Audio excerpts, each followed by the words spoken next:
UP में जिस तरह मुसलमानों के घरों पे, दुकानों पे रोज बुलडोजर चलाए जाते हैं, जिस तरह यूपी में हमारे मस्जिदों पे, दरगाहों पे, हमारे मदरसों पे ताले लगाए जा रहे हैं, वो बात हमसे छुपी हुई नहीं है। तो आप सोच रहे हैं कि हम आज कश्मीर से उत्तर प्रदेश की बात क्यों कर रहे हैं? सीधा सा संदेश है, सीधी सी बात है कि जिस बुलडोजर एक्शन पर उत्तर प्रदेश में सवाल खड़े करते हुए सुप्रीम कोर्ट तक चले गए नेता, जमीयत उलेमा के तमाम चेहरे, वो लोग, उन्हीं से जुड़े हुए लोग या विपक्षी दल अब जब उसी को लेकर राजनीति कर रहे हैं तो क्या ये ठीक है? लेकिन वो लोग लड़कियों के साथ हो रहे गलत व्यवहार पर मुंह नहीं खोल रहे हैं, वो भी तब जब नेता की संलिप्तता सीधे सीधे सामने आ रही है। अब आपको ये बताती हूं कि समाजवादी पार्टी में आखिर कितने नवाब हैं, वो कौन कौन से चेहरे हैं जिन पर सीधे सीधे आरोप लगे हैं, और एक का तो डीएनए सैंपल भी मैच हो गया, लेकिन अखिलेश यादव की जुबान से एक शब्द नहीं निकल रहा है, बल्कि वो तो मुख्यमंत्री से डीएनए का फुल फॉर्म पूछ रहे हैं। मोहित खान, अयोध्या का मामला सपा नेता, कन्नौज का मामला नवाब सिंह, डीएनए मैच हो गया, बार बार बता रही हूं आपको।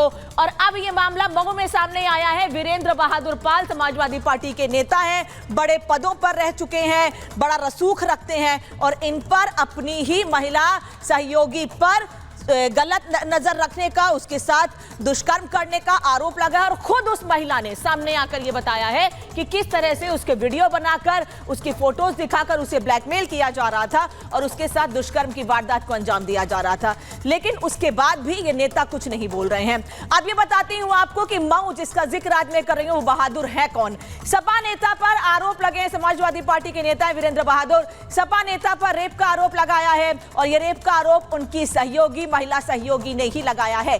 सपा नेता के साथ साथ ये एक वकील भी हैं, सहयोगी युवती ने इन पर रेप के आरोप लगाए हैं, ये आपको बता रही हूं।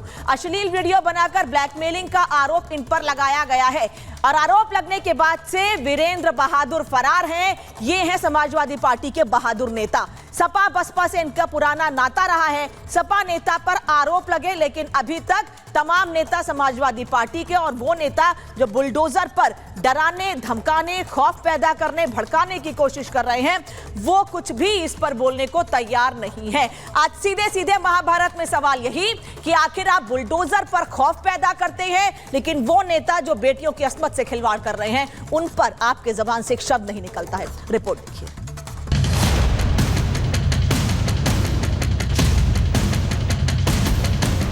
जम्मू कश्मीर में चुनाव में क्या सबसे बड़ा मुद्दा योगी, उत्तर प्रदेश और बुलडोजर है? ये सवाल इसलिए उठाया जा रहा है क्योंकि जम्मू कश्मीर के चुनाव में जहां लोगों को बुलडोजर के नाम पर डराया जा रहा है, जम्मू कश्मीर के लोगों को मस्जिदें और मदरसे बंद होने का डर दिखाया जा रहा है। उत्तर प्रदेश का हवाला देकर योगी के बुलडोजर के नाम से लोगों को डराया जा रहा है। यानी कुल मिलाकर कहा जा सकता है जम्मू कश्मीर के चुनाव में योगी का खौफ चल रहा है। विपक्षी दल एक बार फिर डर की सियासत करने में लग गए हैं। यूपी में जिस तरह मुसलमानों के घरों पे, दुकानों पे रोज बुलडोजर चलाए जाते हैं, जिस तरह यूपी में हमारे मस्जिदों पे, दरगाहों पे, हमारे मदरसों पे ताले लगाए जा रहे हैं, वो बात हमसे छुपी हुई नहीं है। उमर अब्दुल्ला का ये बयान इस वक्त चर्चा का विषय बना हुआ है, जिसे लेकर बीजेपी हमलावर है। उमर अब्दुल्ला और नेशनल कॉन्फ्रेंस के पास कोई मुद्दा नहीं है। उनका काम है खुद डरो और पूरे जम्मू कश्मीर के अवाम को डराओ। बुलडोजर तो अवैध कब्जे पे पहले भी चला है कश्मीर के अंदर। जो अवैध कब्जा किए हुए हैं, जो सरकारी जमीन को हड़पे हुए लोग हैं, उनको तो डर लगेगा ही। उमर अब्दुल्ला बुलडोजर चलाने की कहानी सुनाकर डर तो पैदा कर रहे हैं, लेकिन ये नहीं बता रहे हैं कि आखिर बाबा का बुलडोजर किस पर और क्यों चलता है। तो बाबा का पहले ये बयान सुनिए। हर नागरिक को सुरक्षा प्रदान करना, हर बहन और हर बेटी की सुरक्षा करना इस सरकार का कार्य है। सरकार उसको भी करेगी। माफिया अगर सिर उठाने का दुस्साहस करेगा तो उसको मिट्टी में मिलाने का काम भी सरकार करेगी। अरे बुलडोजर चलाने के लिए हिम्मत चाहिए, हिम्मत। सुना आपने, योगी का मैसेज लाउड एंड क्लियर है। जो भी प्रदेश की शांति व्यवस्था भंग करने की कोशिश करेगा, बुलडोजर उसका सर्वनाश करेगा। वहीं दूसरी तरफ बाबा की बुलडोजर कार्रवाई हो या एनकाउंटर का मामला, सपा अध्यक्ष अखिलेश यादव और कांग्रेस के शहजादे राहुल गांधी, इन्हें दर्द जरूर होता है। इससे समझिए, अयोध्या में महिला से रेप कांड हुआ, जहां सपा नेता मोहित खान आरोपी निकला, तो कन्नौज में बेटी से दुष्कर्म का आरोपी भी नवाब सिंह यादव आरोपी निकला, और मऊ से जहां रेप की एक और खबर सामने आ रही है, इसमें भी आरोपी सपा नेता वीरेंद्र बहादुर पाल बताया जा रहा है। लोकसभा के चुनाव में उनको कुछ सीटें क्या मिल गई कि समाजवादी पार्टी के नेताओं को ये मुगालता हो गया है कि अब वो सत्ता का संरक्षण पा सकेंगे। अब तो उनकी सत्ता आने वाली है और इस मुगालते में समाजवादी पार्टी के तमाम अराजक तत्व, आपराधिक तत्व आज अपराध करने में लिप्त हो गए हैं। पहले मोहित खान, फिर नवाब और अब वीरेंद्र पाल। नाम भले अलग है, शहर भले अलग हैं, लेकिन आरोप और पार्टी एक। आरोप रेप और ताल्लुक रखते हैं समाजवादी पार्टी से। अखिलेश आरोपी के डीएनए की बात करते हैं, डीएनए मैच होने पर कुछ नहीं बोलते। अखिलेश एनकाउंटर में जाति और धर्म निकालकर शिकायत करने से भी परहेज नहीं करते।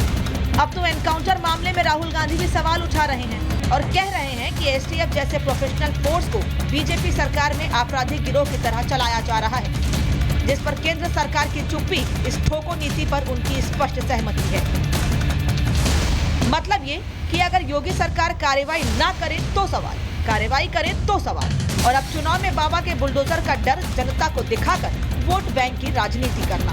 क्या बुलडोजर का डर दिखाकर वोट हासिल करना चाहता है विपक्षी दल? Bureau report, Republic Bharat.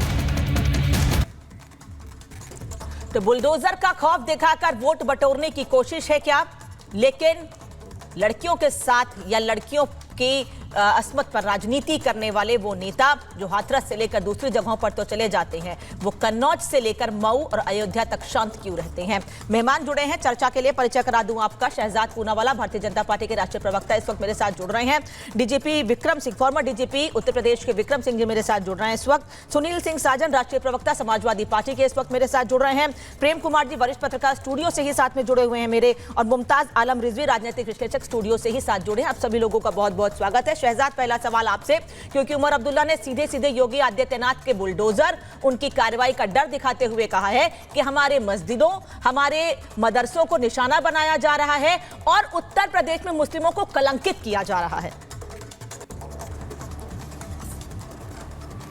देखिए, बुलडोजर तो बहाना है, अपराधियों को बचाना है और धर्म के नाम पर वोट बैंक की दुकान को सजाना है। आज उमर अब्दुल्ला भारत के मुसलमानों की बात कर रहे हैं। वाह!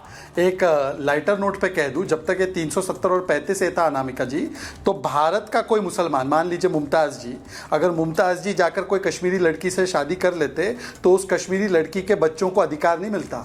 ये उमर अब्दुल्ला ने कानून बना के रखा था। बिहार के मुसलमान, यूपी के मुसलमान, कर्नाटका के मुसलमान, केरला के मुसलमान के लिए कितनी चिंता है इस परिवार को, हमको पता है, तो छोड़ दीजिए इस बात को। और इतनी चिंता है तो उमर अब्दुल्ला साहब, एक और सवाल, कठुआ की बेटी, मुस्लिम बेटी, 8 साल की बच्ची, उसके बलात्कार का समर्थक कौन? लाल सिंह।